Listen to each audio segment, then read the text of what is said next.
भारत पर राज करने वाले मुगल सम्राटों ने अपना आधे से ज्यादा साम्राज्य केवल सेनापतियों और वजीरों के दम पर बनाया था। लेकिन क्या आपने कभी सोचा है कि ये वजीर और सेनापति किसी भी राजा या सम्राट के साथ आखिर समय तक क्यों नहीं रह पाते थे? आखिर बीच में ही ये कहां गुम हो जाते थे? ऐसा ही कुछ हुआ अलाउद्दीन खिलजी के बेहद करीबी सेनापति मालिक काफूर के साथ। किताबों में, कहानियों में और फिल्मों में अलाउद्दीन खिलजी के बारे में तो सब कुछ बताया गया है, लेकिन अलाउद्दीन खिलजी के खास सेनापति मालिक काफूर का क्या हुआ? क्या उसे अलाउद्दीन ने ही मार दिया या फिर किसी के हाथों मरवा दिया? और अगर ऐसा कुछ नहीं हुआ तो आखिर मालिक काफूर का क्या हुआ? ऐसे ही कुछ रोचक जानकारी आज के इस वीडियो में हम आपको देने वाले हैं। बस बने रहें हमारे साथ वीडियो के अंत तक। दोस्तों, अलाउद्दीन के मुताबिक मालिक काफूर एक इस्लाम धर्म को मानने वाला शासक था, लेकिन वो बचपन से इस्लाम धर्म का अनुयायी नहीं था। हाँ, ये बात आपको थोड़ा हैरान कर सकती है, लेकिन ये सच है। बता दें कि मालिक काफूर जन्म से एक हिंदू ब्राह्मण था। दरअसल मालिक काफूर का जन्म महाराष्ट्र के एक गरीब हिंदू ब्राह्मण परिवार में हुआ था और मालिक काफूर के बचपन का नाम माणिक था। जन्म के समय ही माणिक देखने में बिल्कुल दूध की तरह गोरा और बहुत सुंदर था। जब माणिक मात्र 8 साल का था तब कुछ लोगों ने माणिक की खूबसूरती से प्रभावित होकर उसे कैद करके गुजरात के खंबात शहर में बेच दिया था। उस समय गुजरात एक ऐसा राज्य था जहां बड़े पैमाने पर गुलाम खरीदे और बेचे जाते थे। उस समय गुजरात का गुलाम बाजार इतना बड़ा था कि यहाँ पर अंतर्राष्ट्रीय बाजार भी लगता था। बड़े बड़े राजा महाराजा अक्सर अपने शौक के हिसाब से यहाँ पर लोगों की बोलियां लगाते थे। जब माणिक को उस बाजार में बेचने के लिए लाया गया तो उसकी खूबसूरती के कारण वहाँ बड़े बड़े राजाओं की बोलियां लगने लगी। माणिक इतना खूबसूरत था कि कई राजा उसके लिए अपना राज्य तक दांव पर लगाने को तैयार थे। उस समय गुजरात के सबसे रईस व्यापारी आमिर ख्वाजा की नजर भी माणिक पर पड़ी और उस अमीर व्यापारी ने माणिक को खरीद लिया और उसकी सुंदरता से मोहित होकर उसके साथ वो अपनी शारीरिक हवस मिटाने लगा। दोस्तों, आपको ये सुनने में थोड़ा अजीब लग रहा होगा, लेकिन ये बात बिल्कुल सच है कि पुराने समय में भी ये चलन था कि लोग सुंदरता देखते थे। उन्हें इससे मतलब नहीं था कि लड़की है या लड़का। दोस्तों, ये वो समय था जब माणिक की सुंदरता के चर्चे दूर दूर तक होने लगे थे। कई बड़े व्यापारियों और राजाओं ने आमिर ख्वाजा से माणिक को खरीदने की बात कही और बदले में मुंहमांगी दौलत देने की बात कही, लेकिन माणिक सुंदर होने के साथ साथ बहादुर और चतुर भी था। इसलिए आमिर ख्वाजा ने सभी बड़े राजाओं और व्यापारियों के बड़े प्रस्तावों को ठुकरा दिया और माणिक को अपने साथ ही रखा और उसका धर्म परिवर्तन कराकर उसका नाम मालिक काफूर कर दिया। फिर उसे तलवारबाजी और पढ़ाई लिखाई भी सिखाई। कुछ समय बाद दिल्ली के सुल्तान जलालुद्दीन खिलजी के सेनापति नुसरत खान ने गुजरात के शहर खंबात पर हमला बोल दिया और पूरे खंबात को अपने गिरफ्त में ले लिया। नुसरत खान ने भी माणिक के बारे में काफी कुछ सुना था, इसलिए उसने सबसे पहले माणिक को कैद करके जलालुद्दीन खिलजी को भेंट किया। उस समय अलाउद्दीन खिलजी जलालुद्दीन के महल में ही रहा करता था, क्योंकि वो जलालुद्दीन का भतीजा और दामाद था। अलाउद्दीन खिलजी ने पहली नजर में ही मालिक काफूर यानी कि माणिक को पसंद कर लिया और जलालुद्दीन से उसे मांग लिया। जलालुद्दीन ने भी मालिक काफूर को अलाउद्दीन के हवाले कर दिया और कुछ ही दिनों में मालिक काफूर अलाउद्दीन का सबसे प्रिय गुलाम हो गया। कहते हैं कि अलाउद्दीन मालिक काफूर के साथ ही अपनी रातें बिताता था। उसे लड़कियों से ज्यादा लड़कों का शौक था। उसके बाद कुछ ही दिनों में अलाउद्दीन ने अपनी ताकत और मालिक काफूर की चालाकी से जलालुद्दीन को मौत के घाट उतार दिया और अलाउद्दीन खुद दिल्ली का राजा बन गया और अलाउद्दीन ने मालिक काफूर को अपना वजीर बना दिया। मालिक काफूर इतना शक्तिशाली हो गया था कि अलाउद्दीन खिलजी की अनुपस्थिति में वो राज्य के सारे निर्णय लेता था। मालिक काफूर एक अवसरवादी एवं महत्वाकांक्षी व्यक्ति था। वो अलाउद्दीन को प्रसन्न करने का कोई भी मौका नहीं छोड़ता था।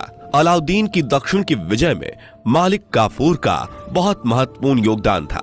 उसने अपनी क्षमताओं और सेवा के कारण अपने सुल्तान का विश्वास जीता। मालिक काफूर इतना ज्यादा खतरनाक था कि जिस तरफ वो निकल जाता वहां लोग उसके डर से जिंदा लाश बन जाते थे। वे जिस जगह पर हमला करता उस जगह को बिल्कुल श्मशान घाट बना देता था। कहते हैं कि औरतों में उसका डर ज्यादा था क्योंकि उसे अपनी सुंदरता पर घमंड था।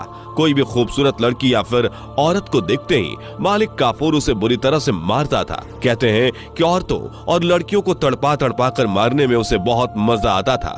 कई सारे इतिहासकारों का यह भी कहना है कि जब उसने एक बार उत्तर भारत के पहाड़ी इलाकों पर हमला किया था तो वहां के कई मर्दों ने अपने घरों की औरतों को नदी में फेंक दिया था ताकि मालिक काफूर की भयानक मौत से उन्हें ज्यादा दर्द ना हो। आप भी सोच रहे होंगे कि ऐसी कैसी भयानक मौत देता था मालिक काफूर। तो बता दें कि वो लड़कियों के कपड़े उतार कर उन्हें उल्टा टांग देता था और फिर उनके सीने पर तलवार और नुकीले भालों से प्रहार करता था। ये सुनकर ही शरीर में अजीब सी सनसनाहट होती है। तो सोचिए कि जिसके साथ ये होता होगा उसको कितना दर्द होता होगा। इसके बाद खिलजी ने काफूर को शाही सेनाओं का कमांडर इन चीफ बना दिया। खिलजी ने मालिक काफूर को डेक्कन के अभियानों के लिए प्रभारी बनाया और काफूर ने अभियानों में काफी सफलताएं अर्जित की, जिससे उसको बहुत सारा धन और प्रतिष्ठा प्राप्त हुई। मालिक काफूर एक बहुत ही सक्षम जनरल साबित हुआ और थोड़े ही समय में उसने वारंगल, द्वार समुद्र, देवगिरी और डेक्कन के कई राज्य जीते और अपने सुल्तान को भारी मात्रा में लूटा गया धन समर्पित किया। मलिक काफूर रामेश्वरम गया और वहां पर उसने एक मस्जिद का निर्माण करवाया। दोस्तों, ये वो समय था जब अलाउद्दीन खिलजी केवल दिल्ली के तख्त पर बैठकर राज करता था, बाकी का सारा काम मालिक काफूर करता था। मालिक काफूर ने न जाने कितने ही युद्ध लड़े और उनमें जीत भी हासिल की। फिर उसने कोहिनूर हीरा भी हासिल किया और अलाउद्दीन को दे दिया, जिसे पाकर अलाउद्दीन खुशी से झूम उठा। उसके बाद मालिक काफूर दक्षिण भारत पर कब्जा करने की फिराक में निकल पड़ा और दक्षिण भारत में पहुंच गया। उसी समय अलाउद्दीन खिलजी की हालत अचानक खराब होने लगी और अलाउद्दीन को काफूर की याद सताने लगी, जिसके बाद अलाउद्दीन के आदेश पर काफूर तक ये खबर भिजवाई गई कि काफूर को अलाउद्दीन ने तुरंत याद किया है। काफूर भी अलाउद्दीन के एक हुक्म पर दिल्ली के महल में पहुंच गया और अलाउद्दीन से मुलाकात की, जिसके बाद अलाउद्दीन ने काफूर से कहीं भी जाने को साफ मना कर दिया और कहा कि अब तुम मेरे पास ही रहोगे, तुम्हारे पास रहने से मुझे एक सुकून मिलता है। जिसके बाद कुछ दिनों तक मालिक काफूर अलाउद्दीन के साथ रहा। मालिक काफूर की इजाजत के बिना अलाउद्दीन के कमरे में कोई नहीं जा सकता था। यहाँ तक कि अलाउद्दीन की बीवी और बच्चे भी कई कई दिनों तक अलाउद्दीन से नहीं मिल पाते थे। मालिक काफूर अब महल में रहकर परेशान हो चुका था। उसे केवल पूरे भारत पर कब्जा करना दिखाई दे रहा था। लेकिन उसी समय अलाउद्दीन को दिल के दौरे पड़ने लगे और उसकी हालत और ज्यादा खराब होती जा रही थी। जिसके बाद मालिक काफूर ने अलाउद्दीन को जंजीरों में जकड़ दिया और कमरे में बंद कर दिया। उसकी हालत जानवरों की तरह हो गई थी और इसी दौरान उसकी मौत हो गई। अलाउद्दीन की मौत के बाद मालिक काफूर खुद उस राज का सुल्तान बनना चाहता था, लेकिन अलाउद्दीन के कुछ और सरदार वजीरों ने उसके ऐसा करने पर विरोध किया, क्योंकि अलाउद्दीन का बेटा मुबारक खान अभी जिंदा था और नियम के अनुसार भी बाप के बाद बेटा ही राजगद्दी पर बैठता है। जिसके बाद अलाउद्दीन ने कुछ सिपाहियों को पैसे का लालच दिया और मुबारक खान को मारने के लिए भेजा। लेकिन मुबारक खान बहुत समझदार और चालाक था। उसे मारने आए सिपाहियों को उसने समझाया और उन्हें और ज्यादा पैसे का लालच दिया और उसने कहा कि अगर वो मालिक काफूर को मार देंगे तो मैं राजा बनने के बाद तुमको अपना वजीर बना लूंगा। लालच में आकर उन सिपाहियों ने मालिक काफूर को मार दिया।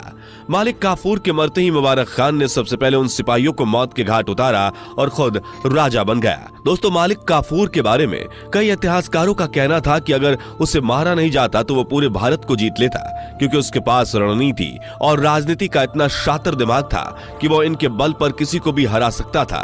उससे जीतना राजाओं के लिए एक बड़ी चुनौती बन चुका था। डेक्कन के राजाओं को उस समय काफी शक्तिशाली माना जाता था, लेकिन डेक्कन में भी उसने राजाओं को हराकर वहां अलाउद्दीन का साम्राज्य स्थापित कर दिया था। मालिक काफूर के बारे में कहा जाता है कि जितने रुपयों और दिनारों में उसे बेचा गया था, उसके बाद उतने रुपयों और दिनारों में आज तक किसी को नहीं बेचा गया। इसलिए उसे इतिहास में 1000 दिनार का हिजड़ा भी कहा जाता है। वैसे आपका इस 1000 दिनार के हिजड़े के बारे में क्या कहना है, हमें कमेंट करके जरूर बताएं।